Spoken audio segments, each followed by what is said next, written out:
రేవంత్ రెడ్డి నిన్న మాట్లాడుతూ కేసీఆర్ రద్దయిన 1000 నోటు అన్నారు. కేసీఆర్ పతనమైపోయినాడు, పార్టీ ఓడిపోయింది, కవిత అరెస్ట్ అయింది, ఆయన పడ్డాడు, పీడ విరగడైందనేటువంటి రాసిన వాళ్ళు కూడా ఉన్నారు. కేసీఆర్ అపరచాణిక్యుడు, కేసీఆర్ మేధావి, ఏమైనా చేయగలడని అనుకున్నారు చాలామంది. ఆయన ఏమీ చేయలేడనే విషయం ప్రూవ్ అయిందని మీరు అన్నారు. నిజంగానే చాణక్యుడైతే కేసీఆర్ చేసినటువంటి పొరపాట్లలో అంటే నాకు నచ్చదు కూడా ఇది. ఒకసారి కేసీఆర్ తిడుతున్నారు, విమర్శ చేస్తున్నారు, మళ్ళీ ఒకసారి పోడినట్టున్నారు. ఎందుకు ఈ డోలాయమానం వీళ్ళు కానీ నాతో పర్సనల్గా అన్నారు. ఫోన్ ట్యాపింగ్ వ్యవహారం వచ్చింది, బర్రెల గొర్రెల స్కీమ్లో కుంభకోణం వచ్చింది, కాళేశ్వరంలో గందరగోళం వస్తున్నది. వీళ్ళు దాన్ని ఎందుకు కౌంటర్ పార్ట్ చేయలేకపోతున్నారు? అడపా మాట్లాడినా సరే కేటీఆర్ ఒకటో రెండో అయితే అయి ఉండొచ్చు. ఇప్పుడు కేసీఆర్ ఫోనో కేటీఆర్ ఫోనో ట్యాప్ అవుతలేదని ఎవరైనా చెప్పగలుగుతారా? అది కూడా అక్కర్లే. ఇప్పుడు కాంగ్రెస్లో చేరిన కేశవరావు ఫోన్ ట్యాప్ అవుతలేదని ఎవరైనా చెప్పగలుగుతారా? హనుమంతరావు మొన్న ఒక మాట యాజ్ ఏ చీఫ్ మినిస్టర్ మీరు వేరే వాళ్ళ ఇంటికి వెళ్ళడం ఏమిటి, మీరు పిలిపించుకోవాలి అని అన్నారు. ఆయన ఏం సాధించండి? ఏం మురగబెట్టారు కాంగ్రెస్ పార్టీ ఆయనకి? రేవంత్ రెడ్డి మీద ఈ సీనియర్ల ప్రెజర్ ఏమన్నా పనిచేస్తున్నదా? సీనియర్లు అనేవాళ్ళు కేవలము వాళ్ళు కూడా వాళ్ళ కుటుంబ ప్రయోజనాల కోసం ఆలోచిస్తున్నారు తప్ప ఏదో కాంగ్రెస్ పార్టీని రేవంత్ రెడ్డిని కంటిన్యూ చేయాలి, కాంగ్రెస్ పార్టీని నిలబెట్టాలనే ఆలోచన.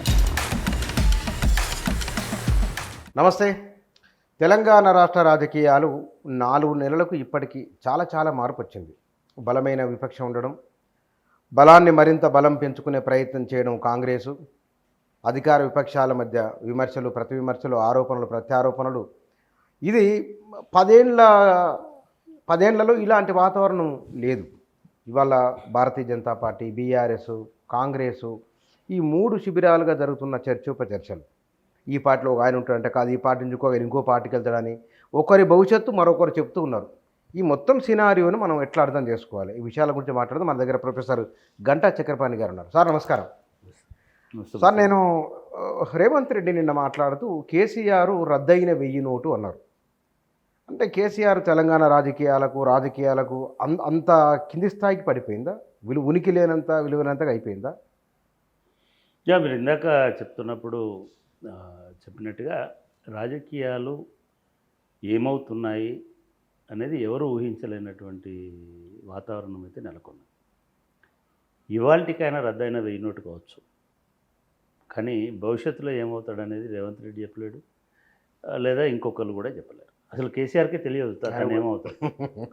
నిజానికి 4 రోజుల కింద ఉన్న కేసీఆర్కి, ఒక 15 రోజులు ఉన్న కేసీఆర్కి, ఇప్పటి కేసీఆర్కి అంటే అట్లీస్ట్ ఒక మెరుపు అయిండొచ్చు, ఒక క్షణం అయిండొచ్చు, ఒక రోజు అయిండొచ్చు, స్పెండ్ చేసిన దానికి తేడా చాలా కనబడుతుంది.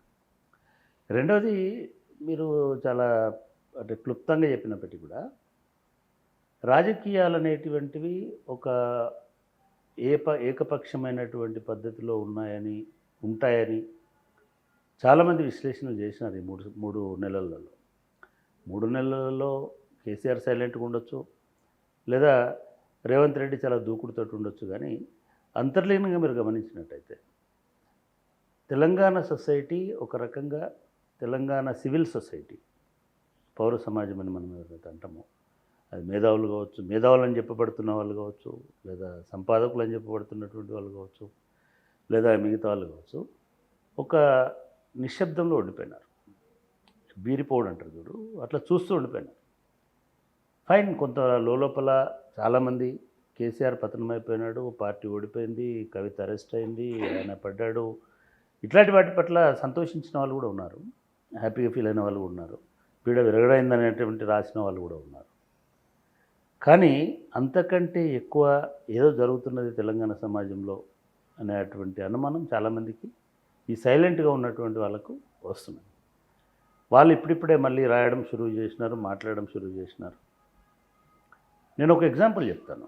అంటే తెలంగాణ రాజకీయాలలో ఒక నిస్వార్థమైనటువంటి స్టాండ్ తీసుకునేటువంటి ఒక వ్యక్తి గాదె ఇన్నయ్య గారు తెలంగాణ మలిదశ అని చెప్తారు, కానీ మలిదశ కాదు, అంతిమ తెలంగాణ రాష్ట్ర ఉద్యమం చివరి దశ మళ్ళీ తొలి అనేది చివరి దశ కంటిన్యూ అవుతుంది.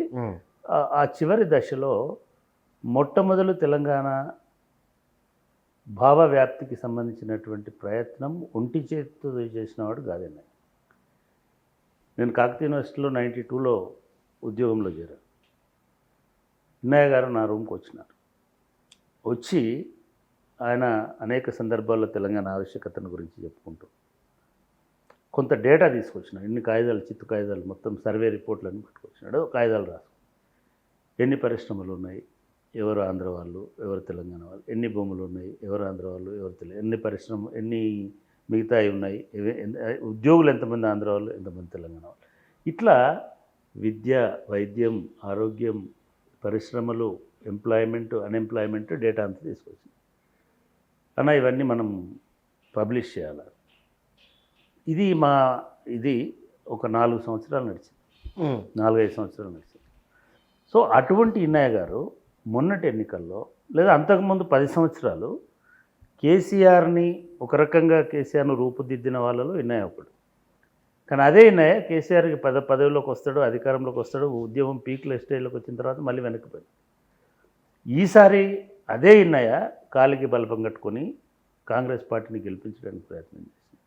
ఇవాళ అదే ఇన్నయ్య మీ స్టూడియోలోకి వచ్చి ఒక కాంగ్రెస్ పార్టీలో ఒక అస్పష్టత రాజ్యం వెళ్తున్నది, ప్రభుత్వం ఒక విజన్ లేకుండా పోతున్నది, లేదా దానిలో ఏకనాథ్ షిండేలు ఉన్నారు, ఇంకోటి ఉన్నారు, ఫైన్, అదంతా నాయకులే అన్నాడు అన్నమాట అన్నారు. సో ఇటువంటి మేధావి వర్గము తెలంగాణను కాపాడుకోవాలని ప్రయత్నం చేస్తున్న వాళ్ళు ఒక వర్గం. వాళ్ళు తెలంగాణ ఉద్యమంలో ఉన్నారు, తెలంగాణ కేసీఆర్ ప్రభుత్వాన్ని తప్పు చేసినప్పుడు వ్యతిరేకించినారు, లేదా మొత్తంగానే వ్యతిరేకించినారు. తర్వాత కాంగ్రెస్ అధికారంలోకి రావడానికి శతవిధాల ప్రయత్నం చేసినారు, వాళ్ళొక భాగం. ఇంకో రెండో వర్గం మేధావి వర్గం ఉంది, మేధావులు ఉన్నారు. వాళ్ళు తెలంగాణ ఉద్యమంలో ఎన్నడూ లేరు. వాళ్ళు ఐఏఎస్ ఆఫీసర్లు, ఐపీఎస్ ఆఫీసర్లు, జడ్జిలో, లాయర్లో, మళ్ళా ప్రొఫెసర్లో ఉన్నారు. అయినా ఉద్యమంలోకి రాలేదు. వాళ్ళు ఉద్యోగమే చేసుకుంటున్నారు. వాళ్ళు అప్పుడు కూడా ఎందుకండి తెలంగాణ అనవసరంగా మీరు ఇబ్బందులు పెడుతున్నారు అని మాతో అన్నటువంటి వాళ్ళు ఉన్నారు. సరే, వాళ్ళు కేసీఆర్ అధికారంలోకి వచ్చిన తర్వాత వాళ్ళు హఠాత్తుగా వాళ్ళు మేధావుల అవతారం ఎత్తినారు, చాలా ఉద్యమాలు చేసుకుంటూ వచ్చినారు. వాళ్ళు కాంగ్రెస్ పార్టీ ఎవరైనా చాలామంది రెండు పేర్లు అంటే వాళ్ళు పాపం గౌరవనీయమైనటువంటి పనులలో ఉన్నారు. వాళ్ళు ఏం తప్పు పట్టట్లేదు మనం వాళ్ళని. ఇప్పుడు కేసీఆర్ గారు సరిగ్గా పరిపాలన చేస్తలేరు అనేటువంటి గుర్తించిన వాళ్ళలో వాళ్ళు మొదటి దశలో ఉన్నారు. వాళ్ళు జెండా కట్టుకోలేదు కానీ జై కాంగ్రెస్ అని పరిగెత్తినటువంటి వాళ్ళు కూడా ఉన్నారు. రకరకాల వేదికలు పెట్టుకున్నారు, పెట్టుకొని కాంగ్రెస్కి సంపూర్ణంగా అనుకూలంగా ఉన్నారు. వాళ్ళకు కూడా ఇప్పుడు మింగుడు పడతలేదు ఏం జరుగుతుంది కాంగ్రెస్ పార్టీలో. ప్రజారాజ్యం అనేటువంటి వీర తెలంగాణలో ప్రజారాజ్యం అని అనుకున్నటువంటి వాళ్ళు విస్తుపోయేటువంటి పరిస్థితులు వచ్చినాయి. అంటే పరిపాలనకు సంబంధించి చెప్పట్లేదు. ఈ చేరికలు కావచ్చు, అనైతికమైన మూడవ తరం ఉంది. మూడవ రకం మేధావులుగా అవతారం ఎత్తినటువంటి వాళ్ళు ఉన్నారు. ఈ మూడో రకం మేధావులు ఎవరైనా అప్పుడు తెలంగాణ ఏర్పాటును వ్యతిరేకించినారు. వాళ్ళు సెటిలర్లో ఉండొచ్చు, లేకపోతే మూలాలు ఆంధ్రలో ఉండొచ్చు, లేకపోతే ఇంకో చోట ఉండొచ్చు. అటువంటి వాళ్ళకి తెలంగాణ ఏర్పాటు అనేటువంటిది అప్పుడు ఇష్టం లేదు. కేసీఆర్ అసలే ఇష్టం లేదు. ఎందుకంటే కేసీఆర్ చాలా దుర్మార్గమైనటువంటి పరిపాలన చేస్తున్నాడు అనేటువంటి భావనని నమ్మినారు, ప్రజల్ని నమ్మించడానికి ప్రయత్నం. ఈ మూడు రకాలైనటువంటి వాళ్ళలో ఎవరైతే తెలంగాణ ఆత్మ కోసం ఉన్నారో, తెలంగాణ అస్తిత్వాన్ని కాపాడడం కోసం ఉన్నారో వాళ్ళు మళ్ళీ మాట్లాడడం స్టార్ట్ చేసినారు. అంటే ఎంత కేసీఆర్కు అనుకూలించే విషయాలుగా మీరు చెప్పదలుచుకున్నారా ఇవన్నీ? అంటే అసలు కేసీఆర్ మ్యాటర్ కానే కాదు. అంటే మనం ఎందుకంటే ఆయన ఉనికి ఉంటుందా లేదా అన్న దగ్గర నేనేమంటున్నానంటే, నేను మొన్న ఒక వ్యాసం రాశాను. కేసీఆర్ ఉనికి కంటే తెలంగాణ ఉనికి ఉండడం అనేది ప్రధానం అనేటువంటి భావన ఉన్నది. కేసీఆర్ లేకపోతే ఇంకొకరు వస్తారు. అంటే మీ ఉద్దేశంలో ప్రాంతీయ పార్టీ రావాలి ఇప్పుడే చెప్పలేము బుచ్చన్న. ఇప్పుడు ప్రాంతీయ పార్టీ నిజంగానే సరే, ఇప్పుడు మనం కేసీఆర్ వరకే చర్చ అనేది మీరు డ్రైవ్ చేస్తున్నారు కాబట్టి ఏమనుకున్నారండి, కేసీఆర్ పడ్డాడు, లేవడు, రాడు అని అనుకున్నారు. అందరం అనుకున్నాను, దానిలో నష్టం లేదు. ఎందుకంటే ఒకటి తర్వాత ఒకటి టెలిఫోన్ ట్యాపింగ్ అంటున్నారు, కవిత అరెస్ట్ అంటున్నారు, ఇంకోటి అంటున్నారు. నేనేమంటున్నానంటే రాజకీయాలలో ఒక అంశం, లేదా కుటుంబంలో ఉన్న ఒక అంశం, లేదా నేరంలో ఉన్న ఒక అంశం, లేదా వాళ్ళకు వచ్చినటువంటి ఒక ప్రతికూలం, దాంతో దుకాణాలు మూసేసుకొని పోవడానికి ఇది రియల్ ఎస్టేట్ వ్యాపారం కాదు. రాజకీయాల్లో రియల్ ఎస్టేట్ వ్యాపారం ఉండొచ్చు, కానీ రాజకీయం అనేటువంటిది ఒక వ్యక్తికి సంబంధించినటువంటి ఫర్మ్ కాదు. పార్టీ కానీ ఇంకొకటి కానీ డెఫినెట్గా వాళ్ళకు కూడా అంబిషన్స్ ఉంటాయి, వాళ్ళు కూడా ఫైట్ చేయాల్సినటువంటి అవసరం ఉంటుంది. మీరు అన్నట్టుగా బలమైన ప్రతిపక్షంగా ఉన్నారు. ఇది రెండు రకాలు ఉంటుంది. ఒకటి ఏమో నీకు స్వయంగా ఎన్ని సమస్యలు ఉన్నా సరే సమాజం కోసము లేదా సమాజంలో ఉన్నటువంటి వాటి కోసం నిలబడాల్సినటువంటి అవసరం ఉంటుంది. నీ లోపల దుఃఖం ఉన్నప్పటికీ కూడా ఇతరుల దుఃఖం గురించి మాట్లాడుతుంటావు. ఒక ఉద్యమకారుడైనా, ఒక సామాజికవేత్త అయినా, ఇంకెవరైనా సరే మనం మాట్లాడుతున్నామంటే మన వెనుక ఉండేటువంటి వాటి గురించి మాట్లాడడం, బయట సమాజంలో ఉన్నటువంటి ఇది రాజకీయ పార్టీ కూడా వర్తిస్తుంది. రెండవది ఈ క్షణము కనుక కేసీఆర్ అట్లా పోతే ఈ క్షణం అట్లా తిప్పిగట్టకపోతే, ఈ క్షణం అంతే ఉధృతంగా మాట్లాడకపోతే, ఈ క్షణం ఇంత ఎండలో కూడా పోకపోతే ఆయన పార్టీలో ఎవరు మిగులరేమో అనేటువంటి అనుమానం కూడా ఉంటుంది. మీరు అన్న బలమైన ప్రతిపక్షం అవును పూర్తిగా బలహీన అంటే వాళ్ళ ఆయన అస్తిత్వాన్ని కాపాడుకోవడంతో పాటు ఆయన పార్టీని కూడా కాపాడుకోవడం అనేటువంటి ప్రాథమికం. ఆయన పార్టీ లేకపోతే, ఆయన శాసనసభ్యులు లేకపోతే, నాయకులు లేకపోతే ఆయన అస్తిత్వం అనేది మరుగునబడే అవకాశం ఉంటుంది. కాబట్టి దానికోసమైనా కొట్టాడు. కానీ ఇక్కడ మీరు నేను ఆంధ్రజ్యోతిలో రాసిన ఆర్టికల్, కేసీఆర్ అపరచాణిక్యుడు, కేసీఆర్ మేధావి, ఏమైనా చేయగలడు అని అనుకున్నారు చాలామంది, ఆయన ఏమీ చేయలేడనే విషయం ప్రూవ్ అయిందని మీరు అన్నారు. అంటే పాయింట్ కూడా అదే. నిజంగానే చాణక్యుడైతే ఆయన చుట్టూ ఒక పెద్ద ఇది నిర్మించుకునే ఉండేవాడు. ఒక పెద్ద క్లౌడ్, ఒక పెద్ద సర్కిల్, ఒక పెద్ద ఇది నిర్మించుకునేవాడు. అపరచాణిక్యుడు ఎప్పుడైనా సరే, అపరచాణిక్యుడు అనేవాడు సరే ఎత్తుగడలు, మరీ చాణక్యుడితోటి సంబంధం కూడా లేదు, అవసరం కూడా లేదు. ఎందుకంటే ఆయన చాణక్యుడు కాదు కాబట్టి. ఒక పార్టీ ఎదగాలనుకునేటువంటి మనిషి ఎదిగిన చెట్లను నరికేవాడు కాదు. మీరు గత 10 సంవత్సరాల నుంచి తీసుకోండి, కేసీఆర్ చేసినటువంటి పొరపాట్లలో అంటే నాకు నచ్చదు కూడా ఇది. ఎందుకంటే ఇప్పటికి పార్టీ బీఆర్ఎస్ పార్టీ అనేది ఓడిపోయి అధికారం కోల్పోయి 4 నెలలు అవుతుంది. అయినా సరే చర్చలన్నీ మీడియాలలో, యూట్యూబ్ ఛానళ్ళల్లో ఎక్కడ పోయినా కేసీఆర్ చుట్టూ తిరుగుతున్నాయి. నిజంగానే ఎప్పుడైనా సరే గెలిచిన వాడి వీరత్వం గురించి మాట్లాడుకుంటారు, కానీ తెలుగు మీడియాలో, తెలంగాణ మీడియాలో, తెలంగాణ రాజకీయాల్లో ఓడిపోయిన వాళ్ళ గురించి చర్చించుకోవడం, బలహీనతల గురించి, బలం గురించిగా చర్చ ఇక్కడ. నేనేమంటున్నా, గెలిచిన వాడి బలం గురించి ఎందుకు చర్చించమంటున్నా. అవును, ఇది కొత్త ఫినామినా కనబడుతుంది. కరెక్ట్. అది నేనేమంటున్నా, ఎప్పుడైనా సరే యుద్ధం గెలిచి వచ్చిన తర్వాత అరే వీడు వీరుడు, వీడు కండలు ఉన్నాయి, వీడు శూరుడు, ఒక్కొక్కరిని 10 మందిని నరికినాడు, ఇది కదా అని మాట్లాడుకోవాలా. అవును, విజయగాథలు కదా మాట్లాడుకోవాలా. పరాజితుడి విచిత్రం, పరాజితుడి పరాక్రమం గురించి ఎందుకు మాట్లాడుకుంటున్నారు? ఇది నాకు ఐ మీన్ ఆశ్చర్యం కలిగించేటువంటి, చాలా గుర్తించాల్సిన విషయం. ఆశ్చర్యం కలిగించి అంటే ఎప్పుడైతే నువ్వు పరాజితుడి పరాక్రమం గురించి మాట్లాడుకుంటున్నావంటే ఆ పరాజితుడు మళ్ళీ ఎప్పుడో విజేత అవుతాడు అనేటువంటి అనుమానమో, భయమో, ఆనందమో నీ లోపల ఉన్నట్టే కదా. అంటే రద్దయిన 1000 నోటు రూల్డ్ అవుట్. అంటే నేనేమంటున్నానంటే డినామినేషన్ రద్దు కాదు, నామినేషన్ రద్దు అవుతుంది. 1000 నోటు ఇప్పుడు 500 నోటు రద్దు అయిందండి. మనం వచ్చినప్పుడు ఒక 500 నోటు ఉండే, 500 నోటు రూపంలో కొత్త నోటు వచ్చిందా లేదా? లేదా 1000 రూపాయల నోటు అనేది కూడా రేపు మళ్ళీ ఇంకో 1000 రూపాయల నోటు వస్తుంది. అదే రంగు, అదే రూపము, అదే ఇది ఉండకపోవచ్చు.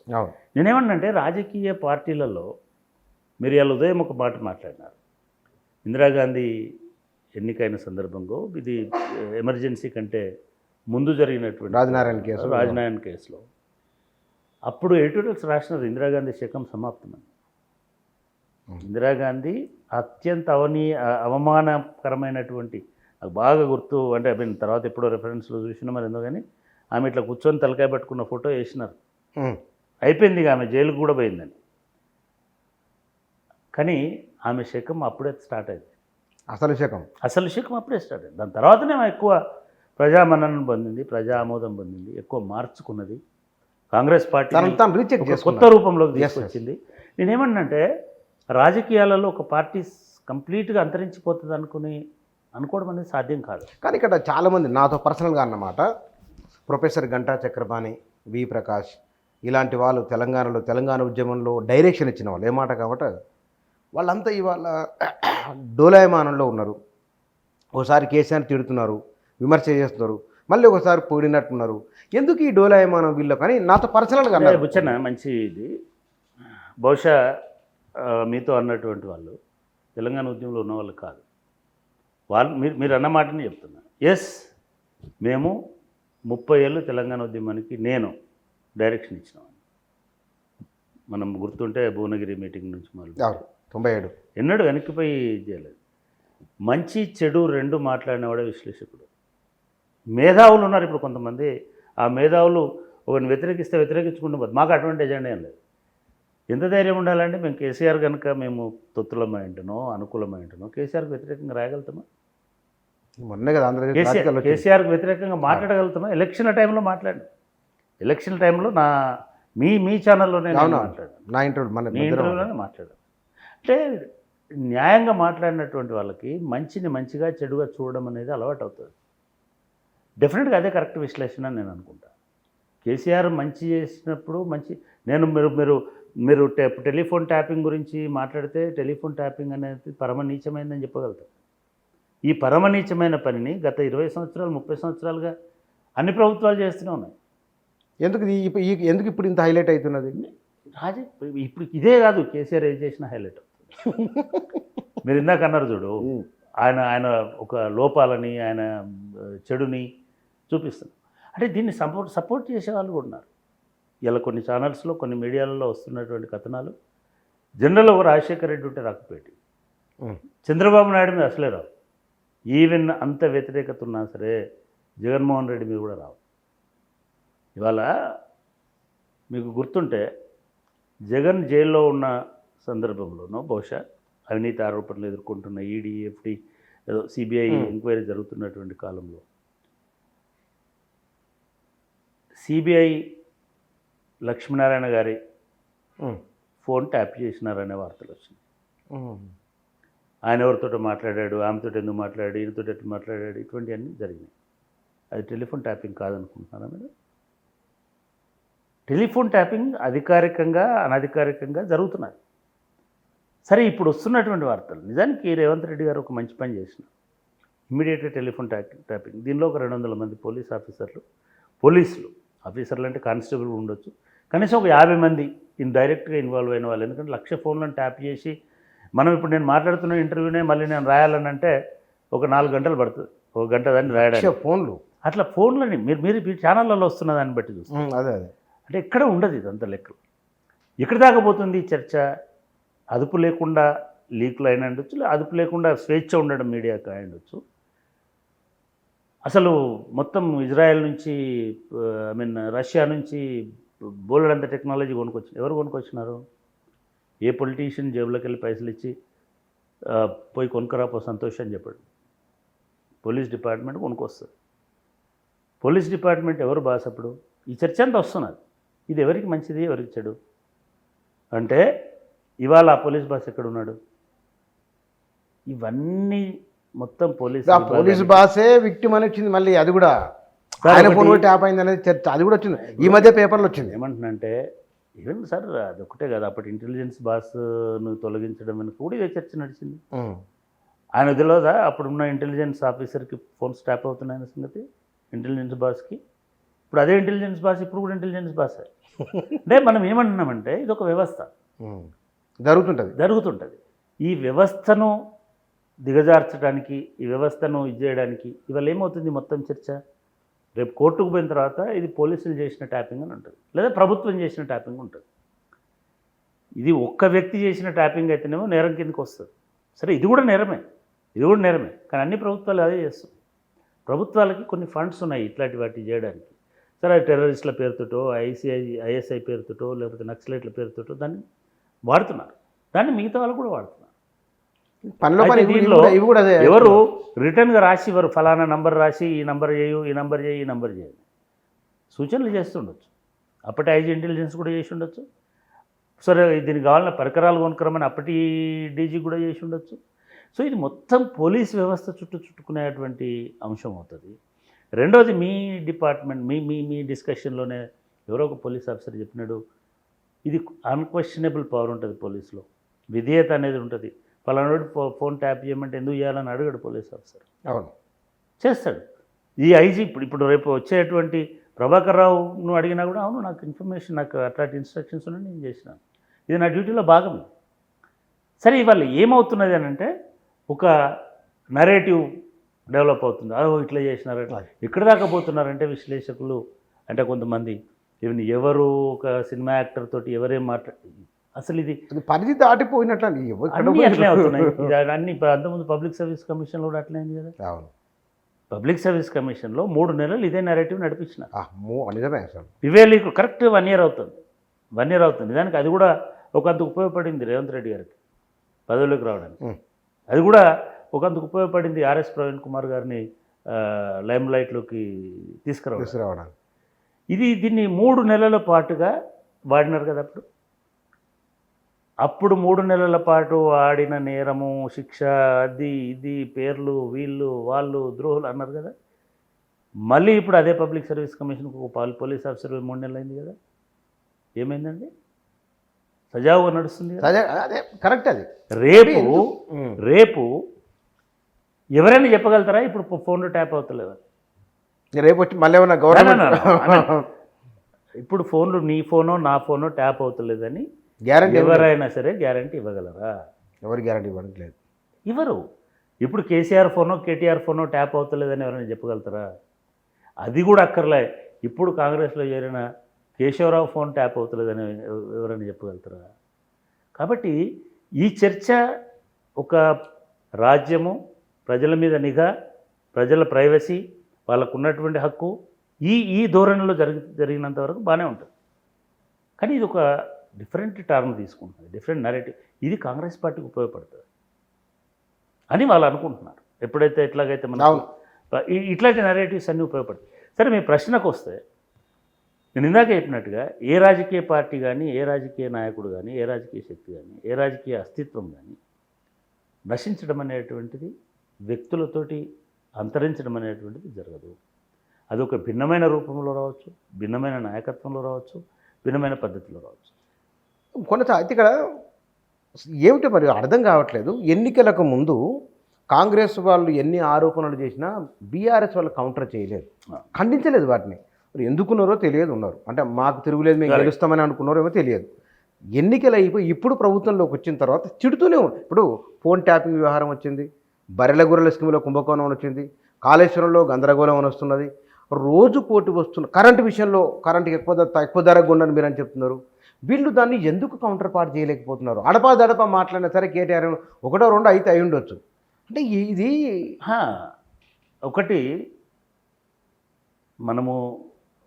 మనం పవిత్రత అపవిత్రత, దుర్మార్గం సన్మార్గం అనేటువంటి ఒక ప్రెజుడిస్ ఎవరి పద్ధతిలో వాళ్ళు దాన్ని పక్కన పెడితే, నిజానికి ఓడిపోయిన తర్వాతనే వాళ్ళు చాలా యాక్టివ్గా రెస్పాండ్ అవుతున్నారని నేను కూడా అనుకుంటున్నాను. మీరు అన్నట్టు ఎన్నికల ముందు వాళ్ళు కౌంటర్ చేయాలి, కానీ వాళ్ళు కౌంటర్ చేస్తున్నారు. ఇవాళ ప్రభుత్వంలో ఉన్న వాళ్ళకి సరే ఎవరు ఒకటి గుర్తుపెట్టుకుని, ప్రభుత్వంలో ఉన్న వాళ్ళకి నేరం ఆరోపణ చేయడం అనేది నీలాంటి నాలాంటి చేయాలి, బయట ఉన్నవాడు చేయాలి. అవును, అవినీతి జరిగింది అని చెప్పాలి. చెప్తాం, అప్పటి నుంచి చెప్పినాం, ఇప్పుడు కూడా ఏం ఆరోపణ చేయడానికి ఏముంది. కానీ మీ దగ్గర రికార్డులు ఉన్నాయి కదా, అవినీతి ఎక్కడ జరిగిందో మీరు చూపించాలి కదా. మీరు చెప్పిన 4 అంశాలలో అసలు ఎక్కడైనా సరే ఇదమిద్దంగా ఒక కమిషన్ వేసి లేదా ఒక ఇదేసి ఒక వైట్ పేపర్ అంటే అంకెలే కాదు, కాళేశ్వరమే ఉందండి. ఎస్, కాళేశ్వరంలో ఒక మోసపూరితమైనటువంటి నిర్లక్ష్యం జరిగింది.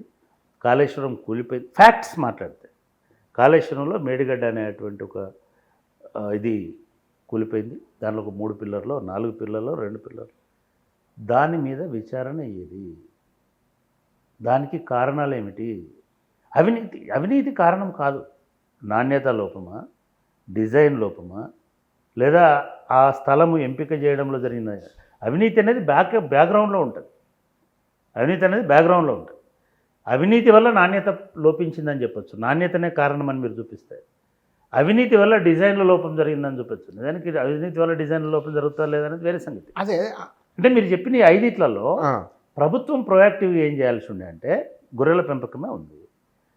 అరే ఆ పశుసంవర్ధక శాఖ మంత్రి లేకపోతే ఒక కన్సర్న్డ్ మినిస్టర్ వచ్చి ఇది జరిగింది, దీనిలో ఇంత వాట ఇటుపోయింది, ఇంత వాట తలసాని శ్రీనివాస్ యాదవ్కి పోయింది, డిపార్ట్మెంటల్ ఎంక్వైరీ చేసుకుని చేయాలి కదా.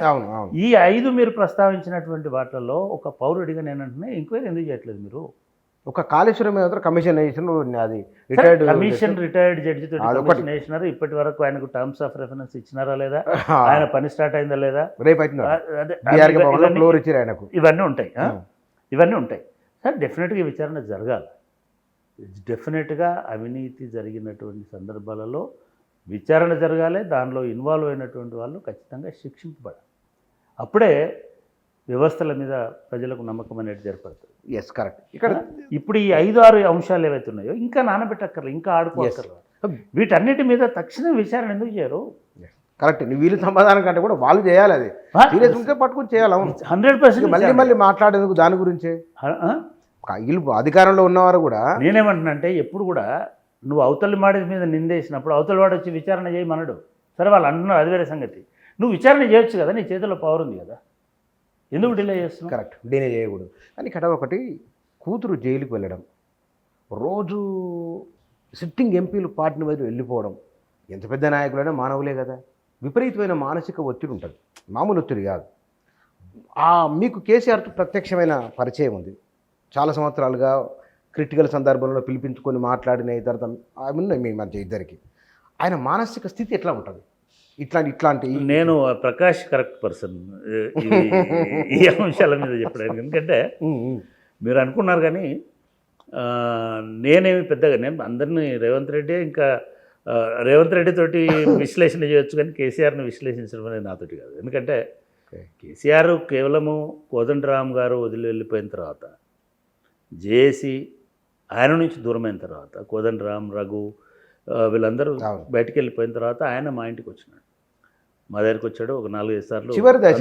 అంతకుముందు నేను ఎప్పుడు కేసీఆర్ ఇంత ఇంటి మసలే ఆయన కేవలం ఆయన నాతోటి రాయించుకునేవాడు. నేను వాళ్ళ కాలం కాలం రాసానికి అల్లం నారాయణ కదా ఎడిటర్. అడిగింది కేసీఆర్, వాస్తవం అడిగింది కేసీఆర్, కానీ రాసింది కదా. రెండవది కేసీఆర్ని అనలైజ్ చేసినోడు చేయడం అనేది సాధ్యం కాదు. ఆయన ఎప్పుడే నిర్ణయం తీసుకుంటాడు, ఎప్పుడు ఎట్లా ఉంటాడు, ఎవరితో ఎట్లా ఉంటాడు అనేది దాని వెనక మైండ్ ఆపరేట్ చేస్తుంటుంది. కాబట్టి కేసీఆర్ ఇప్పుడు ఏం ఆలోచిస్తున్నాడు, బిడ్డ గురించి ఆలోచిస్తున్నాడా, ఫోన్ ట్యాపింగ్ గురించి ఆలోచిస్తున్నాడా అంటే ఇది ఏది ఆలోచించకుండా మక్క పంట గురించి కూడా ఆలోచిస్తుండొచ్చు, మనకు తెలియదు. అంటే మనకు సమస్య అయింది, కేసీఆర్కి సమస్య కాదు. అంటే ఆయన మనసు పర్సెప్షన్ ఏముందో మరి, ఆయన పర్సెప్షన్ ఎట్లుందో మనకు తెలియదు. కాబట్టి దాని గురించి మనం విశ్లేషించే అవకాశం లేదు. మనమేం కోరుకుంటామంటే ఇవాళ ప్రజాప్రభుత్వం వచ్చింది కాబట్టి, ఒక ప్రభుత్వం రాజ్యంలో ఉంది కాబట్టి వీటన్నిటి మీద ఎంక్వైరీ చేయండి, డెఫినెట్గా నిజాలు నిర్ధారించండి. ఇప్పుడు మన ప్రజలకు వాస్తవాలు చెప్పాలి. కేసీఆర్ గురించి మాట్లాడు రేవంత్ రెడ్డి. హనుమంతరావు మొన్న ఒక మాట, యాజ్ ఏ చీఫ్ మినిస్టర్ మీరు వేరే వాళ్ళ ఇంటికి వెళ్ళడం ఏమిటి, మీరు పిలిపించుకోవాలి అని అన్నారు. అంటే బైబిల్ ఒక వాక్యం, తనను తాను తగ్గించుకొని వాడు హెచ్చించబడును అని. అంటే నేను రేవంత్ రెడ్డి గారికి నేను గమనిస్తున్నవాడిగా, మనం లాస్ట్ టైం కూడా మాట్లాడుకున్నాం, రేవంత్ రెడ్డి అనే సామాన్యమైన విషయం కాదు. కాంగ్రెస్ పార్టీలో 3 ఏళ్లకు పిసిసి ప్రెసిడెంట్ అయినటువంటి చరిత్ర 130 సంవత్సరాలలో జరగలేదు.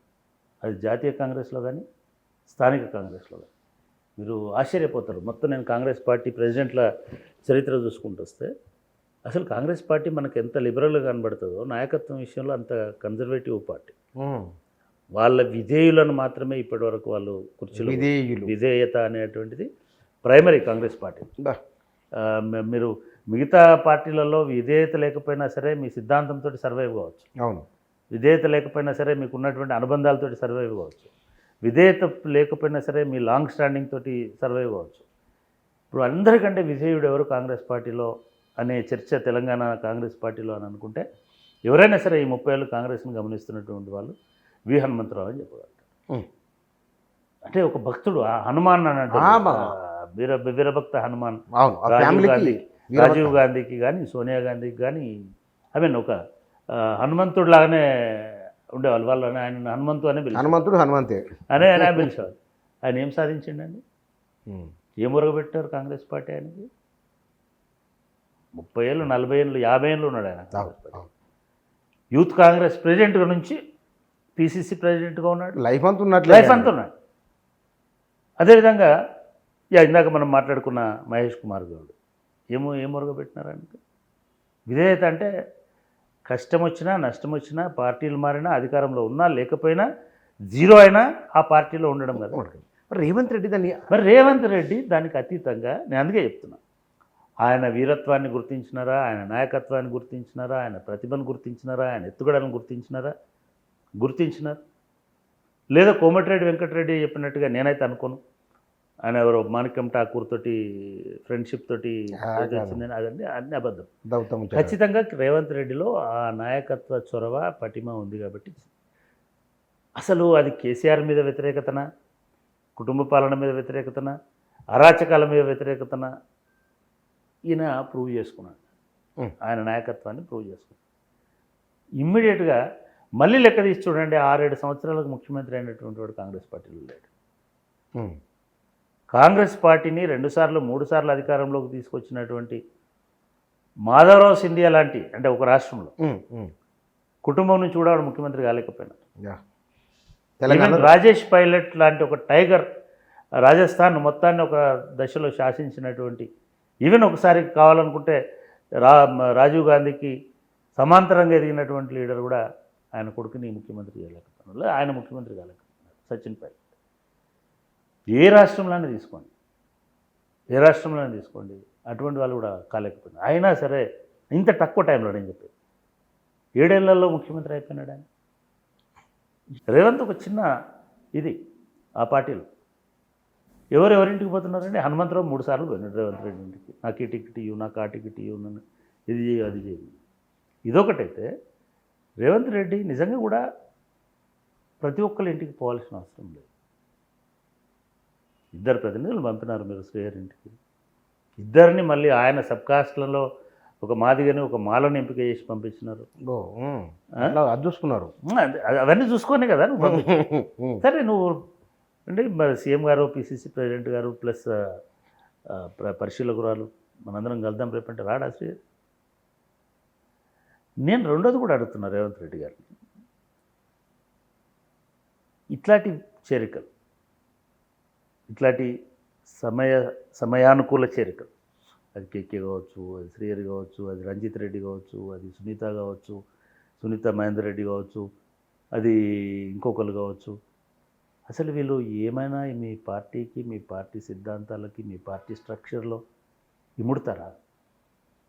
వీళ్ళ వల్ల నయా పైస ఉపయోగం కాంగ్రెస్ పార్టీకి ఉందా? సీట్లు పెరిగాయా ఇప్పుడే నేను చెప్పలేను. అవును, రంజిత్ రెడ్డి గెలుస్తాడా, లేదా కొండ విశ్వేశ్వరరెడ్డి గెలుస్తాడా, లేదు సునీత మహేందర్ రెడ్డి గెలుస్తారా, ఇక్కడ దానం నాగేందర్ వచ్చి దానం నాగేందర్. మీరు వాళ్ళ ఇళ్ళకి ఎందుకు పోతున్నారు? నిజంగా నేను కూడా అంటున్నాను, అదే మీరు ఒక పిసిసి ప్రెసిడెంటే కాదు, చీఫ్ మినిస్టర్, మీరు కోడ్ ఉన్నప్పుడు కూడా మీరు చీఫ్ మినిస్టర్. ఒకటి గుర్తుపెట్టుకోవాలా, పొజిషన్స్, కొన్ని పొజిషన్స్కి కాన్స్టిట్యూషనల్ పొజిషన్ కదా, కొన్ని పొజిషన్లకి మీరు ఎక్కడున్నా సరే మీ తల మీద అది క్యారీ అవుతుంటుంది. మీరు పోయి అక్కడ ధర్నా చేస్తే గతంలో జరిగిన ఇటువంటి సందర్భాలు, ఎన్టీ రామారావు నడి రోడ్డు మీద కూర్చున్నాడు. కూర్చుంటే అప్పుడు ఆఫీసర్లు చెప్పినారు, సార్ మీరు తెలుగుదేశం ప్రెసిడెంట్ అయి ఉండొచ్చు, కాంగ్రెస్ని వ్యతిరేకిస్తుండొచ్చు ఢిల్లీలో, కానీ మీరు ఇక్కడ చీఫ్ మినిస్టర్ కదా, మీరు వైలేట్ చేయడానికి లేదు. ఈవెన్ ఈ రైతుల ఇష్యూలో కేటీఆర్ బిల్లు కూడా ఎక్కడ పోయి కూర్చుంటే కూడా అప్పుడు కూడా అదే విమర్శ వచ్చింది. నేనేమంటున్నా అంటే, ముఖ్యమంత్రిగా మీరు ఒక అద్భుతమైనటువంటి దీన్ని సాధించుకున్నారు. తక్కువ ఏజ్లో బహుశా మీరు ముఖ్యమంత్రి కాగలిగినారు. మనం ఇందాక మాట్లాడినప్పుడు కాంగ్రెస్లో తక్కువ సమయంలో మీ లీడర్షిప్ని కన్సాలిడేట్ చేసుకోండి. నెంబర్ 1. నెంబర్ 2, మీరు నిజంగానే హనుమంతరావు గారికి అనుభవం ఉంది కాబట్టి చెప్తున్నాను, మంచి సూచన. కాంగ్రెస్ పార్టీలో దుడ్డు ఉన్నదే బర్రె, జిస్కా లైన్స్ పదం ఉంది, అది గుర్తుపున్నదే బర్రె, బర్రె. మీకు గుర్తుపలు 2 ఉన్నాయి. ఇప్పుడు పిసిసి ప్రెసిడెంట్ ఉన్నారు ప్లస్ ముఖ్యమంత్రి ఉన్నారు, మీకు తిరుగుండదు. మీరు అందరి దగ్గరికి పోయి వాళ్ళు ఇప్పుడు 20 మంది 10 మంది కూడా రారు. కేశవరావు గారితో మనం మాట్లాడుకున్నాం గతంలో, ఆయనే చెప్తున్నాడు, నాకు ఇప్పుడు ఏ పదవి లేదు, ఏ ఆశ లేదు, నా తీర్థయాత్రలన్నీ అయిపోయినాయి, నేను ఇప్పుడు జస్ట్ రిలాక్సింగ్ కోసము, రెస్ట్ కోసము వచ్చినా అని చెప్తున్నాడు కదా. అంటే ఒక రకంగా వానప్రస్థానికి వచ్చినటువంటి దీనిలోకి వచ్చేసినాడు, సన్యాసంలోకి వచ్చినాడు. కానీ ఆ పదప్రయోగము రాజకీయాలలో పార్టీ మార్పులకు ఒక పరాకాష్ట అనిపించింది నాకు, తీర్థయాత్ర ముగించుకొని వచ్చిన అనడం అనేది. అంటే నిజంగా కూడా ప్రజా జీవితాన్ని తీర్థయాత్రగా తీసుకున్న వాడికంటే నిజంగా ఒక రకంగా అధికారాన్ని తీర్థయాత్రలాగా చేసినాడు గొప్పడు. గ్రేట్. సెలబ్రేట్ చేయాలి అధికారంలో ఉన్నప్పుడు. నేను ఇన్ని రోజులు సెలబ్రేట్ చేసుకుని నా తీర్థయాత్ర ముగిసింది, ఇప్పుడు వచ్చి నేను ఇన్ని పార్టీలు చేరుతానటువంటికి నువ్వెందుకు పోతున్నావా? నువ్వెందుకు పోతున్నావు? రెండవది, రేవంత్ రెడ్డి గారు ఇవాళ ఈ హైదరాబాద్ నగర మేయర్కి మీ అవసరం ఉంది తప్ప మీకు నగర మేయర్ అవసరం లేదు. అంటే ఈ లెక్కన ఈయనకు ఒకటి ఇండ్లకు పోకూడదని ఒక సూచన క్లియర్గా చెప్పారు మీరు. రెండోది, ఈ చేరికలో గేట్లు ఎత్తిన వస్తారంటే ఈ వచ్చే వాళ్ళ ఒకటి ఆయనను ఎవరు రావాల్సిన అవసరం లేదండి కాంగ్రెస్ పార్టీకి. ఈ ఎన్నికల ముందు అసలే రావాల్సిన అవసరం లేదు. మీరు రెండవది గమనించండి, అంటే మనం పదే పదే కడియం శ్రేయర్ ఒక్కడిదే తీసుకురావాల్సిన అవసరం లేదు. పాపం కడియం శ్రేయర్ కూడా చాలా విలువలతో ఉన్నటువంటి నాయకుడు, బలహీన వర్గాల నుంచి వచ్చినటువంటి నాయకుడు. ఆయన ఎగ్జాంపుల్ తీసుకోవడానికి వీలలేదు. ఇట్లా పార్టీలు జంప్ చేస్తున్నటువంటి వాళ్లకు ప్రజాదరణ ఉండదు. మీరు రంజిత్ రెడ్డి కేసే తీసుకోండి, ఎంతమంది కాంగ్రెస్ క్యాడరు ఆయన బట్టి ఉంటారు. ఇదొకటి గమనించాలి. రెండవది, కేశవరావు గారి విషయం తీసుకోండి. ఒక్క సొంత కొడుకుతో సహా ఒక్క కార్యకర్తను వచ్చినాడు ఎంబడి. ఎందుకు రిస్క్ తీసుకుంటున్నారు? మూడవది, ఎందుకో నాకైతే ఈ పార్లమెంటు ఎన్నికలు అనేటిది రేవంత్ రెడ్డి మీద ఒత్తిడి పెడుతున్నట్టున్నాయి. ఈ ఒత్తిడిలో ఎట్లయినా సరే నేను నా శక్తిని నిరూపించుకోవాలి. ఇది కేసీఆర్ వైఫల్యం వల్ల కాదు నేను గెలిచింది అసెంబ్లీలో, ఇప్పుడు పార్లమెంటు కూడా గెలిస్తే ఇది నా సొంత విజయం అవుతుందనేటువంటి భావన సైకలాజికల్గా ఆయనని డ్రైవ్ చేస్తుందని నేను అనుకుంటున్నాను. ఎంత లేదన్నా, మనం ఇందాక అనుకున్నా 3 నెలల పాటు ఇంకా కేసీఆర్ని తిడుతున్నారు జనం అంటే, లేదా మేధావులు అంటే. అది కేసీఆర్ వైపు మీరే అన్నారు, కేసీఆర్ని రాజకీయ తప్పిదాలను చూపిస్తే అంటే అవతల వాళ్ళ తప్పిదాల వల్ల కూడా నువ్వు విజయం సాధిస్తావు కొన్నిసార్లు. డెఫినెట్గా అదే జరుగుతున్నది. అదే ఇప్పుడు ఎన్నికలు 2 సమఉజ్జీలు అనుకున్నాం. ఒకటి బీజేపీ, 2 కాంగ్రెస్. దేశవ్యాప్తంగా అదే పద్ధతిలో జరుగుతుంది. ఇవాళ అనూహ్యంగా టర్న్ అవుతున్నాయి కొన్ని చోట్ల ఫలితాలు, కొన్ని చోట్ల పరిణామాలు, ఫలితాలు. నేను రెగ్యులర్గా ఒక 4-5 కాన్స్టిట్యున్సీస్ తోటి టచ్లో ఉన్నాను. నిన్ననే దిశ అనే న్యూస్ పేపర్లో ఒక సర్వే వచ్చింది. చాలా పకడ్బందీగా చేసిన సర్వే, ప్రతి సెగ్మెంట్ వైజ్ చేసినటువంటి సర్వే. ఆ సర్వేలో కాంగ్రెస్ 3వ స్థానం అని ఇచ్చారు మొత్తం లోక్సభలో. మొత్తం లేదు, ఆ 4 నియోజకవర్గాలు, పెద్దపల్లి నియోజకవర్గంలో. ఓకే. అంటే నిజంగా కూడా పెద్దపల్లి నియోజకవర్గంలో అంతకంటే మంచి అభ్యర్థులు ఉన్నారు అక్కడ. మాదిగ సామాజిక వర్గానికి సంబంధించిన అభ్యర్థులు ఉన్నారు. సరే, మాదిగ వివాదం గురించి మళ్ళీ మాట్లాడదాం. అన్ని కాన్స్టిట్యున్సీలలో మాదిగలే ఉన్నారు కాబట్టి అన్ని మాదిగలకి ఇవ్వాలనే బాధ కూడా తప్పు. సమాన ప్రాతినిధ్యం ఉండాలి ఎవరికైనా. మాదిగ ఉండాలి, మాల ఉండాలి, అన్ని సబ్ క్యాస్ట్ ఉపకులాలు ఎందుకు ఉండకూడదండి? ఉపకులాలు ఏమైనా పాపం చేసి ఉండాలి. సో ఇవన్నీ జరుగుతుంటాయి అక్కడ. మాదిగ వివాదానికంటే ఎక్కువ ఒక 50 సంవత్సరాల నుంచి ఒకే కుటుంబం ప్రాతినిధ్యం వహించడం ఏంది అనేటువంటి ఒక పెద్ద సమస్య. ఆ ప్రభావం కనబడింది అక్కడ ఏమన్నా? చాలా కనబడింది. ఇక్కడ ఎవరినో కాదు, నేను మీ ఎమ్మెల్యేలతో కూడా మాట్లాడాను. ఎమ్మెల్యేలు కూడా అభిప్రాయం ఉంది. ఆల్రెడీ వెంకటస్వామి గారు అంటే గౌరవం ఉంది చాలామంది. వెంకటస్వామి గారి అబ్బాయి ఉన్నాడు ఆల్రెడీ, వెంకటస్వామి గారి పెద్ద అబ్బాయి ఉన్నాడు ఆల్రెడీ. మళ్ళీ ఇప్పుడు వెంకటస్వామి గారు మనవడైంది అనేటువంటి అభిప్రాయం అయితే ప్రివేల్ అయింది. ఇది కాంగ్రెస్ పార్టీకి తెలియదా? అంటే ఇంత గుడ్డిగా ఎందుకు టికెట్లు ఇస్తున్నారనేది ఒకటి. మీరు హైదరాబాద్లో మీరు ఉంటున్నారు, నేను ఉంటున్నాను. దానం నాగేందర్కి అంత పెద్ద కరిష్మాటిక్ లీడరా రేవంత్ రెడ్డి కంటే? లేదా హైదరాబాద్లో నిజంగానే అట్లా అనుకుంటే దానం నాగేందర్ ఇటువంటి ప్రయోగం చేసినప్పుడు గతంలో కాంగ్రెస్ నుంచి టీడీపీ నుంచి కాంగ్రెస్ ఓడిపోయినాడు కదా అసెంబ్లీ సెగ్మెంట్లో. అవును, మీరు చెప్పిన 4 అన్నారు కదా, మిగతా 3 ఏవేవి? అంటే వీళ్ళ నిర్లక్ష్యం వల్ల, కాంగ్రెస్ పార్టీ నిర్లక్ష్యం వల్లనండి, లేదా అధిష్టానము వదిలేసినారా నిజంగానే, లేకపోతే వీళ్ళు ప్రమోట్ చేసినా మనకు తెలియట్లేదు. కానీ దీనివల్ల కాంగ్రెస్ పార్టీ ఎక్కువ ఇబ్బంది పడుతున్నటువంటి నియోజకవర్గాలు నిన్నటి సర్వే ప్రకారం, అది నేను ప్రత్యక్షంగా చూసినటువంటిది ఏం కాదు, నిన్నటి సర్వే ప్రకారము 3వ స్థానం అనేది చాలా హ్యూమిలియేటింగ్. ఎందుకంటే మొన్న గెలిచి అది మొన్న 7 గెలిచారు అక్కడ, 6 గెలిచారు, 7 అనుకుంటా పెద్దపల్లి పార్లమెంట్లో. ఆ 7 2 ఇప్పుడు పోటీ చేస్తున్నటువంటి క్యాండిడేట్కి సంబంధించినటువంటి తండ్రి పెద్ద నాయన 2 ఉన్నారు దాన్ని. అక్కడ చెన్నూరు కాన్స్టిట్యున్సీలో చూస్తే ఎక్కడైతే వివేక్ గారు ప్రాతినిధ్యం వహిస్తున్నారో ఎంపీ అభ్యర్థికి కాంగ్రెస్ ఓట్లు వేస్తారా అంటే 13% ఓట్లు వేస్తారు. వాళ్ళ పెదనాయన పోటీ చేస్తున్నటువంటి బెల్లంపల్లి, అది చెన్నూరు కాకుండా వినోద్ గారు పోటీ చేస్తున్నటువంటి ఇదే బెల్లంపల్లి ఆ కాన్స్టిట్యున్సీలో అడిగితే 11% ఓట్లు వేస్తున్నారు. అంటే నిజంగానే కనుక అక్కడ వరప్రసాద్ అనుకుంటా ఒక మాదిగ సామాజిక వర్గానికి చెందినటువంటి నాయకుడు ఉన్నాడు, లేదా ఇక రకరకాల మాల సామాజిక వర్గానికి సంబంధించినటువంటి వాళ్ళు ఉన్నారు. ఒక కొత్త ఫేస్ని, లేకపోతే ఒక కొత్త తరానికి సంబంధించిన నాయకుడిని, లేదా అక్కడ ప్రజలతో ఉన్నటువంటి నాయకుడిని, ప్రజలు గుర్తుపట్టే నాయకుడిని, ఇవన్నిటికంటే ఇంపార్టెంట్గా ఒక ఫ్యామిలీ వారసత్వం నుంచి వచ్చిన వాడిని కాకుండా పెట్టి ఉంటే ఆ ఎమ్మెల్యేలందరూ కూడా ఆమోదయోగ్యంగా ఉండేటివి. రెండవది, అక్కడ ఉన్నటువంటి ఎమ్మెల్యేలకి 2 కోపాలు ఉన్నాయి. ఒకటి, క్లిష్ట సమయంలో ఈయన కాంగ్రెస్ను వదిలి బీజేపీకి పోయినాడు. మేము ఇక్కడ లోకల్గా నాయకులని, జనరల్గా ఒక పార్టీకి ఎట్లుంటుంది, ఒక పెద్ద నాయకుడు పోతే కనీసం 4 డెవలప్ చేస్తారా, నీకేరా ఆయన వెళ్ళిపోయింది కదా నువ్వు వచ్చేసేయని, అట్లాంటి వాళ్ళు 4-5 వీళ్ళు డెవలప్ చేసినారు. సడన్గా మళ్ళీ వచ్చేసి ఐజిటీస్గా అదే స్థానాన్ని ఆక్యుపై చేయడం అనేది చాలా ఇబ్బందికరమైనటువంటి.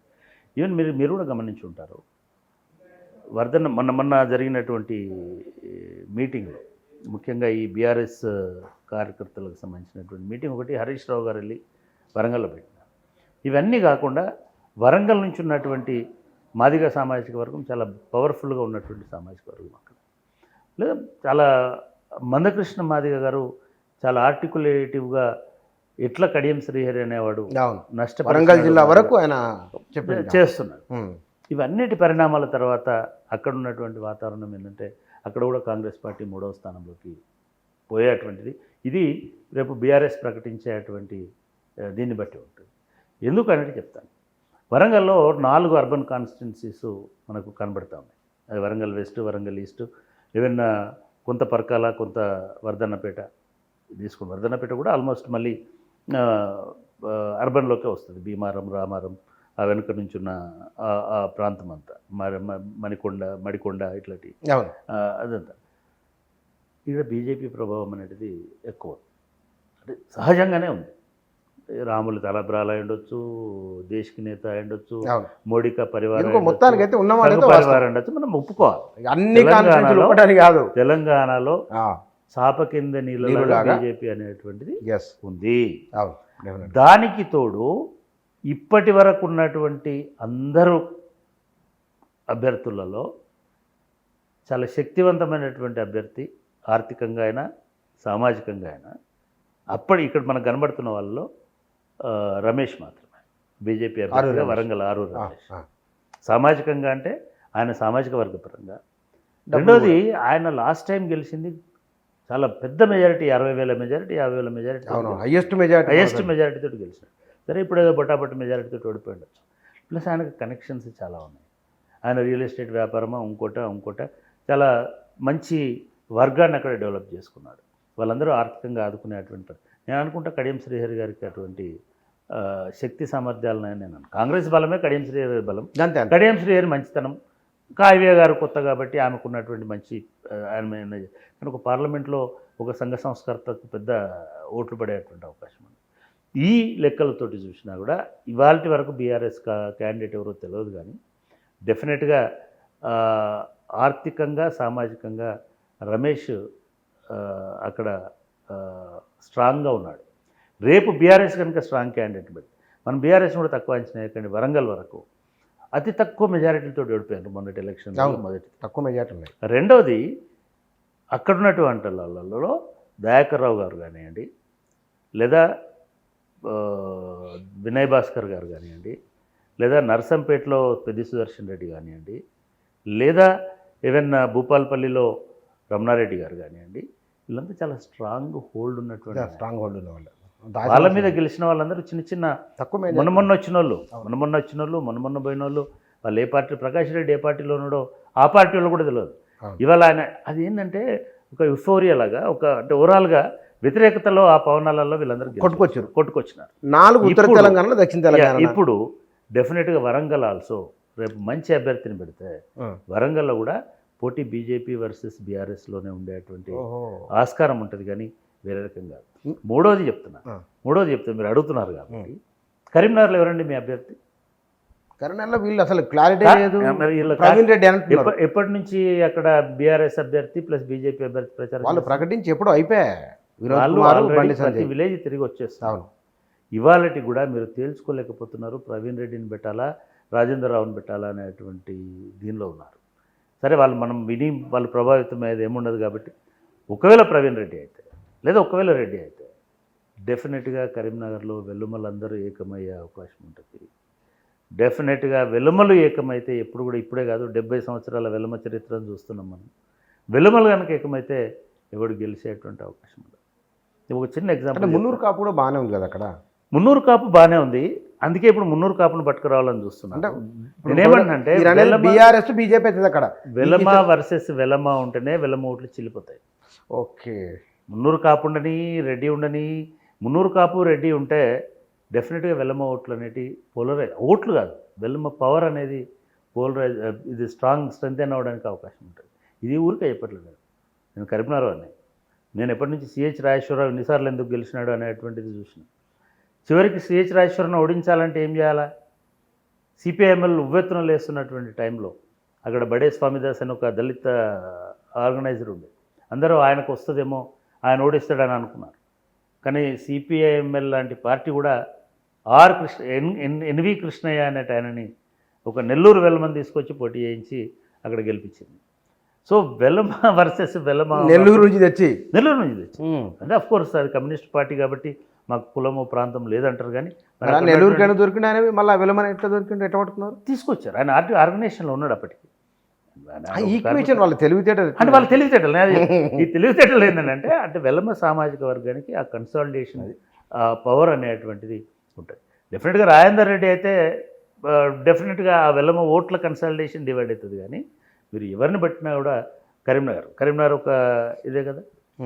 అంటే మీరు గమనించినట్టయితే ఆదిలాబాద్ ఇప్పటికి కూడా మనం ఏమీ క్లియర్గా చెప్పలేము. అక్కడ కొంత కాంగ్రెస్కి వర్సెస్ బీజేపీకి ఉండేటువంటి అవకాశం కనబడుతూ ఉంది. కరీంనగర్లో క్లియర్గా 2 చోట్ల కూడా అంటే వాళ్ళకి నాయకత్వం లేకపోవడం, ఇంకోటి ఒక నాయకత్వాన్ని వాళ్ళు ఇష్టపడకపోవడం. అవుట్ ఆఫ్ 6 ఎమ్మెల్యేస్ 7 ఎమ్మెల్యేస్ 5 మంది అపోజ్ చేసిన తర్వాత ఆ క్యాండిడేట్ గెలుస్తారని అనుకోవడానికి ఆస్కారం లేదు. ఈ సర్వే ఫలితాలని చెప్తున్నాను. రెండవది కరీంనగర్ లాంటి పరిస్థితి కూడా. నిజామాబాద్ లాంటి చోట కరీంనగర్ జిల్లాలో 2 సెగ్మెంట్స్ ఉన్నాయి, 5 సెగ్మెంట్స్ నిజామాబాద్ జిల్లాలో ఉన్నాయి. ఈ 2 సెగ్మెంట్లలో పాపం జీవన్ రెడ్డి గారు ఒక సెగ్మెంట్లో పోటీ చేసినారు, ఓడిపోయారు. మళ్ళీ అక్కడి నుంచి ఇప్పుడు ఆయన ఎంపీగా పోటీ చేస్తున్నారు. అదొక కాన్స్టిట్యున్సీ. అసలు మెదక్ కాదు, మీరు నీలం మధు అనేట ఆయనని క్యాండిడేట్ని ఎట్లా 2-3 పార్టీలు ఒకసారి మారే. నిన్న మొన్న అంతకుముందు ఒక పార్టీలో ఉన్నాడు, కాంగ్రెస్ పార్టీలో, బీఎస్పీ. తర్వాత ఆయనకి సీట్ ఇవ్వకపోతే అప్పుడున్నటువంటి దామోదర నరసింహ గారు కొట్లాడి ఆయనకు సీట్ ఇవ్వకుండా చేసి ఆయన ఇంకొకళ్ళని తీసుకొచ్చుకున్నాడు. ఇవాళ దామోదర నరసింహ గారు ఆయనకే పనిచేయాలి కదా. మళ్ళీ ఆయన ఏ రకంగా నిజంగా కాంగ్రెస్ పార్టీని కన్విన్స్ చేస్తాడు? మొన్నటి ఎలక్షన్లోనే ఆయన బీఎస్పీ నుంచి పోటీ చేసినాడు, అంతకుముందు బీజేపీ వైపు చూసినాడు. అంటే ఇటువంటి నాయకత్వం వల్ల రేవంత్ రెడ్డికి కానీ కాంగ్రెస్కి కానీ ముఖ్యంగా అట్లాంటి నాయకత్వం వల్ల ఏమాత్రం ఉపయోగం. ఈవెన్ రంజిత్ రెడ్డి పరిస్థితి. సో ఇప్పుడు సికింద్రాబాద్ అయి ఉండొచ్చు, మేడ్చల్ అయి ఉండొచ్చు, జహీరాబాద్ అయి ఉండొచ్చు, ప్రకటించని 3-4 ఉన్నాయి. కానీ ఇక్కడ అంటే రేవంత్ రెడ్డి మీద ఈ సీనియర్ల ప్రెజర్ ఏమన్నా పనిచేస్తున్నదా? నేను అనుకోవడము సీనియర్ల ప్రెజరు రేవంత్ రెడ్డి మీద లేదని నేను అనుకుంటున్నాను. సీనియర్లు అనేవాళ్ళు కేవలము వాళ్ళు కూడా వాళ్ళ కుటుంబ ప్రయోజనాల కోసం ఆలోచిస్తున్నారు తప్ప ఏదో కాంగ్రెస్ పార్టీని రేవంత్ రెడ్డిని కంటిన్యూ చేయాలి, కాంగ్రెస్ పార్టీని నిలబెట్టాలనే ఆలోచన ఏ సీనియర్కు లేదు. అది ఎవరైనా కావచ్చు, అది ఖమ్మం సీనియర్లు అయినా సరే, నల్గొండ సీనియర్లు అయినా సరే. మీరు ఆ ప్రెజర్ పనిచేసింది ఇక్కడ ఒక నాగార్జున సాగర్ ఒక నల్గొండ కాన్స్టిట్యున్సీలో పనిచేసింది. మిగతా ఎక్కడ పనిచేసిందండి? మనం సీనియర్లకు సంబంధించి ఈ సినారియో మొత్తం చూసినాక ఒకవేళ కాంగ్రెస్కు మంచి సీట్లు వస్తున్నా ఓకే, ఇబ్బంది ఏమీ లేదు. బొటాబొటితో గెలిస్తే కనుక ఏమిటి ఎట్లా ఉండవచ్చు? ఒక తెలుగుదేశం పార్టీలో ట్రైన్ అయిన వ్యక్తి కాబట్టి రేవంత్ రెడ్డి తెలుగుదేశం పార్టీలో ఉన్నంత స్ట్రక్చరల్ సిస్టమ్స్ కాంగ్రెస్ పార్టీలో ఉండవు. ఇవాళ 3వసారి వచ్చినాడు వి హనుమంతరావు గారు మీ దగ్గరికి. కానీ వి హనుమంతరావు గారికి అధిష్టానం అండతోటి ఇక్కడ నాయకులు వీక్ అయినప్పుడు వాళ్ళను చెడుగుడు ఆడుకున్నటువంటి చరిత్ర కూడా ఉన్నది. అది ఎప్పటి నుంచి చూస్తున్నాం మనం, విజయభాస్కర్ రెడ్డి గారి నుంచి మొదలుపెట్టి రాజశేఖర రెడ్డి, కిరణ్ కుమార్ రెడ్డి దాకా ఈయన ప్రతిపక్షంలోనే ఉంటాడు కాంగ్రెస్ పార్టీలో. ఈయన ఒకడే కాదు, చాలామంది ఇప్పుడు ఏం ప్రాబ్లమ్స్ వస్తాయి రేవంత్ రెడ్డి గారికి. ఒకందుకు ఆయనకు ఒక కలిసి వచ్చినటువంటి అంశం ఏమిటంటే, ఇప్పుడు గెలిచినటువంటి వాళ్ళు చాలామంది ఫస్ట్ టైమర్స్. వాళ్ళకు గ్రూపులు కానీ లేకపోతే ఇంకొకటి కానీ లేవు. అందరు కొత్త పిల్లలందరినీ ఈసారి గెలిచి అసెంబ్లీలోకి వచ్చినారు. మీరు కరీంనగర్ తీసుకుంటేనే దగ్గర ఉన్న 13 మందిలో 12 మందిలో దాదాపు 10 మంది కొత్త వాళ్ళు. ఒక పొన్నం ప్రభాకర్ తప్ప ఇంకొకరు ఎవరు కూడా పాత ట్రెడిషనల్ కాంగ్రెస్ పాత పద్ధతిలో ఉన్నటువంటి వాళ్ళు లేరు. సో ఇట్లా ఉండడం వల్ల ఏమవుతుందంటే, వాళ్ళందరూ రేవంత్ రెడ్డి గారికి సపోర్ట్ కష్టకాలం కనుక వస్తే, మీరు అన్నట్టుగా రేపు ఒక 5-6 ఒక 5, 6, 10 లోపల వస్తే మాత్రం డెఫినెట్గా. ఎందుకంటే రేవంత్ రెడ్డి గారికి కూడా ఒక సలహా ఏమిటంటే, మీరు వచ్చి 3 నెలలు కూడా కాలేదు కాబట్టి ఇది నా పాలన మీద రెఫరెండం అనకండి, అనాల్సిన అవసరం లేదు. మీరు ఇంకా పాలన చేయలే, ఓన్లీ పార్టీలలో చేర్చుకుంటున్నారు, ఇంకోటి అవుతుంది అని పాలన చేసినారండి. పాలన చేయాలంటే 1 year అన్న ఉండాలి కదా, అవుట్ ఆఫ్ 5 yearsలో 1 year 2 years. అందుకే మిమ్మల్ని ఎవరు 100 రోజులలో మీరు గ్యారంటీలు ఎందుకు ఇవ్వలే, నిరుద్యోగ భృతి ఎందుకు ఇవ్వలే అని అడగడం వాజిబ్ కూడా కాదు. అది అప్పటికప్పుడు అది అవసరం కూడా లేదు. ఇంకొక 1 year తర్వాత 2 years తర్వాత మీ పాలన మీద రెఫరెండం ఉంటుంది. కాబట్టి ఆ రకంగా మీరు పదే అనక్కర్లేదు, అది ఎవరు గుర్తుపెట్టుకోరు కూడా, మీ పాలన మీద కాదు. రెండవది, మీకున్న అడ్వాంటేజ్ ఏమిటంటే, ఉన్నటువంటి ఎమ్మెల్యేలలో దగ్గర 40 మంది ఎమ్మెల్యేలు డెఫినెట్గా రేవంత్ రెడ్డికి అనుకూలంగా ఉండేటువంటి అవకాశం ఉంటుంది.